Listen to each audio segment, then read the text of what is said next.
Cierra los ojos por un momento y pregúntate, ¿cuál era tu mayor preocupación durante tu niñez o adolescencia?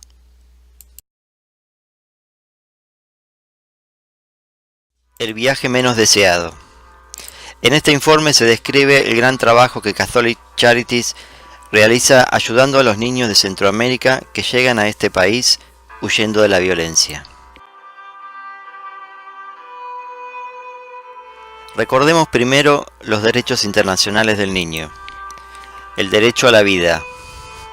El derecho a poseer nombre y nacionalidad. El derecho a vivir con plenitud, libres de hambre, miseria, abandono y malos tratos. El derecho a un ambiente seguro. El derecho a la educación. El derecho a tiempo de ocio. El derecho a asistencia sanitaria. La posibilidad de participar a su nivel en la vida social, económica, cultural y política de su país. Existe una zona denominada el Triángulo Norte de Centroamérica, formada por Honduras, El Salvador y Guatemala. Esta región está controlada por el crimen organizado.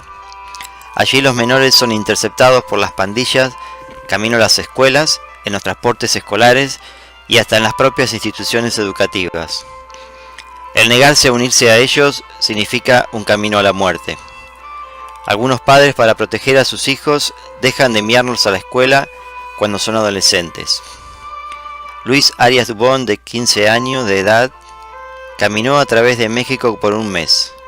Huyó de Honduras cuando la pandilla de la calle 18 lo amenazó de muerte por no querer unirse a ellos.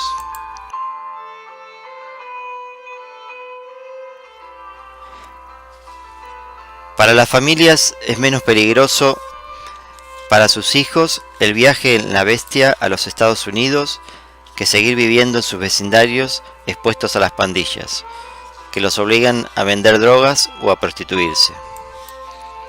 Muchas familias de los niños pagan a las mismas pandillas para que los protejan durante el viaje, con la esperanza de que no los lastimen. Se trata de un exilio obligado. Sufren una situación de total abandono. No existe ninguna institución gubernamental ni en México ni en Centroamérica que los proteja o vele por su dignidad y sus derechos. La Bestia es un tren de carga que viaja desde el sur de México hasta ciudades fronterizas con los Estados Unidos. Los niños llegan al tren después de caminar por varios días. Una vez arriba de este, nadie se mueve, para no perder su lugar o que parta sin ellos. A veces esperan hasta 10 horas solamente para comenzar el viaje. Algunos niños se caen del tren, a veces perdiendo un brazo o una pierna. Otros simplemente desaparecen. Los que logran llegar son detenidos por la patrulla fronteriza de los Estados Unidos. Muchos son devueltos a México si se encuentran familiares o asistentes sociales que se hagan cargo. Solo algunos terminan obteniendo el estatus de refugiados en este país.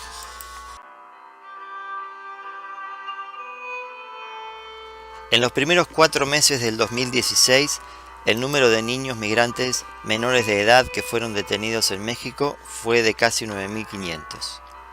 7 de cada 10 niños detenidos en la frontera sur de México tienen entre 12 y 17 años. El gobierno mexicano también ha adoptado políticas de detención y deportación en lugar de protección. Esto se debe al programa Frontera Sur, que es un acuerdo con los Estados Unidos para impedir el paso de los migrantes. La Comisión Interamericana de Derechos Humanos señala que ni siquiera se les informa a los menores de sus derechos. Hasta el año 2016, en México, los niños eran detenidos en centros de detención para mayores o en albergues muy precarios.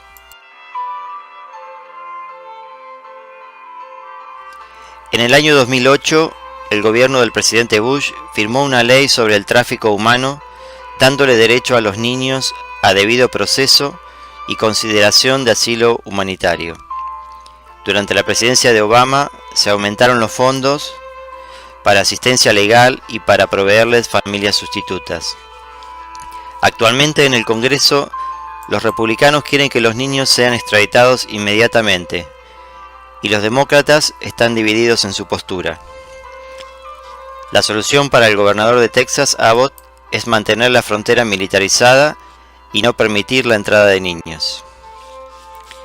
El gobierno estadounidense tiene un programa de refugiados que tarda entre 9 y 12 meses para dar asilo a los menores cuando sus padres lo solicitan. Es posible acogerse a este programa cuando los padres son residentes legales en los Estados Unidos y mayores de 18 años. John Smith Figueroa Acosta tenía 6 años cuando inició su travesía. Solo tenía el número de teléfono de su padre en los Estados Unidos. Cuando llegó, sus únicas palabras fueron: "Estoy solo".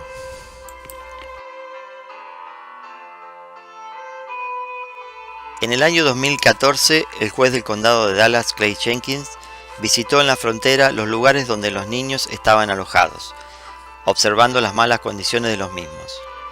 Cuando regresó a Dallas, buscó ayuda entre las familias cristianas, recibiendo una respuesta muy positiva, y entonces comenzó a trabajar junto con Catholic Charities en Dallas-Fort Worth Metroplex.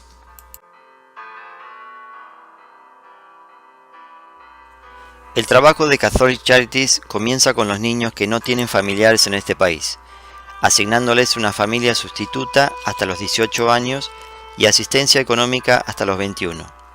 También les proporcionan asesoramiento legal. La primera reunión para los interesados en ser familias sustitutas se realizó en el 2014 y contó con una concurrencia de más de 100 personas. Se les informó que el entrenamiento requería de 39 horas de clases y verificar sus antecedentes penales para poder ser familias sustitutas. También se les informó que los niños venían escapando de la violencia y el abuso. Además de los niños centroamericanos, Catholic Charities ayuda a niños provenientes de campos de refugiados de otras partes del mundo. El problema es tan grave en Centroamérica que en el 2016 el 40% de los niños refugiados fueron de esta región. En junio de 2014, Catholic Charities abrió un centro de refugiados en McAllen, Texas. Opera gracias a las donaciones que recibe y al trabajo de voluntarios, proveyendo de ropa, alimento y contención a los niños y adolescentes. Estos llegan a McAllen provenientes del centro de detención donde vivieron en celdas con la misma ropa que han usado por semanas, sucios, hambrientos y asustados. Catholic Charities señala que aunque se supone que los niños deben salir del centro de detención en 72 horas, el proceso legal es tan lento y engorroso que se tarda mucho más. La mayoría de los niños son adolescentes de entre 13 y 17 años que vivirán en el refugio de McAllen hasta tanto una familia sustituta esté lista para recibirlos en el Metroplex. El número de niños que Catholic Charities puede aceptar en su programa cada año depende del número de familias sustitutas calificadas que se encuentren disponibles. Kristen Buckle y su esposo Bob son una de las tantas familias de Fort Worth que se acercaron a este programa. Se sintieron muy conmovidos por las historias de estos niños sin familia. Para los Buckles, la satisfacción de ser padres sustitutos se empaña por la triste realidad de que existan niños refugiados. Según ellos, recibir a niños de una cultura diferente en su hogar es un acto de fe, muy gratificante.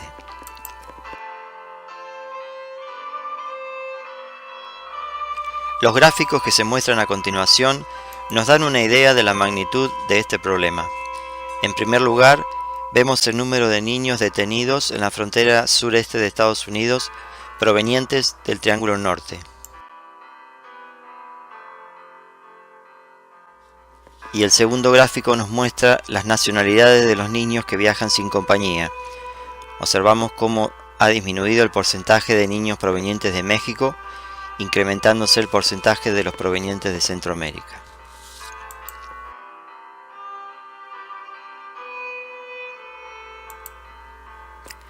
Elegí este tema por dos motivos.